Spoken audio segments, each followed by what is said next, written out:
You wake up already tired, not from effort, from yesterday repeating itself. You open your eyes, and before you even think, your hand reaches for your phone. Not because you want to, because it's automatic. You tell yourself you'll get up in a minute. Just one more scroll, one more video, one more delay. You promised last night that today would be different. You really meant it, but somehow it never is. You move through the day doing only what's necessary, the bare minimum to get by. You answer messages, finish tasks, show up physically, but mentally, you're somewhere else. There's a version of you in your head that works harder, thinks clearer, moves with purpose, and every night you feel the distance between who you are and who you know you could be. You're not lazy. Lazy people don't feel this tension. You feel it when you're alone, when the noise stops, when there's no distraction to hide behind. You replay the same thoughts. I should be further by now. I know what to do, so why don't I do it? That confusion slowly turns into frustration. Not loud frustration, quiet frustration. The kind that sits in your chest, the kind that makes you doubt yourself, the kind that grows into regret when weeks turn into months. And the hardest part? You look fine from the outside. You function, you survive, you even succeed just enough. But deep down, you know you're coasting. You know you're capable of more, and that awareness never lets you rest. The problem was never a lack of motivation. Motivation comes and goes. The real enemy is comfort. Comfort that keeps you numb. Distraction that steals your attention without asking. Routine that slowly lowers your standards. And that dangerous word you keep trusting, tomorrow.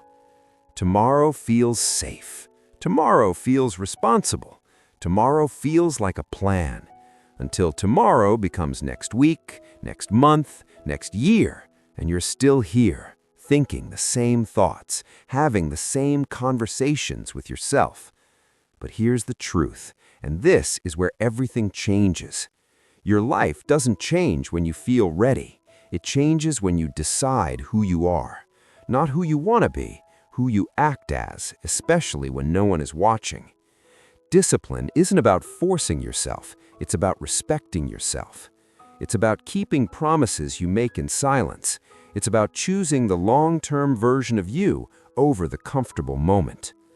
Discipline is not restriction, it's control, it's power, it's freedom. Freedom from moods, freedom from excuses, freedom from waking up disappointed in yourself. The strongest people aren't the loudest, they're the most consistent. They don't wait to feel inspired, they move because that's who they are. They don't argue with their thoughts, they don't negotiate with comfort, they don't let emotions decide their future.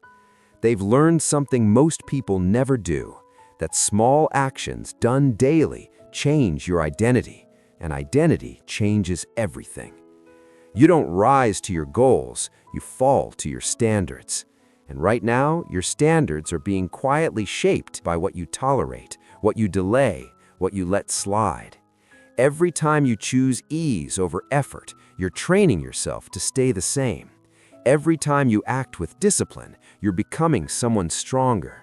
Not instantly, not dramatically, but permanently. Most people wait for a breaking point, a wake-up call, a crisis.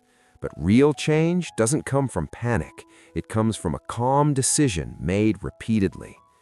So now the question isn't whether you can change.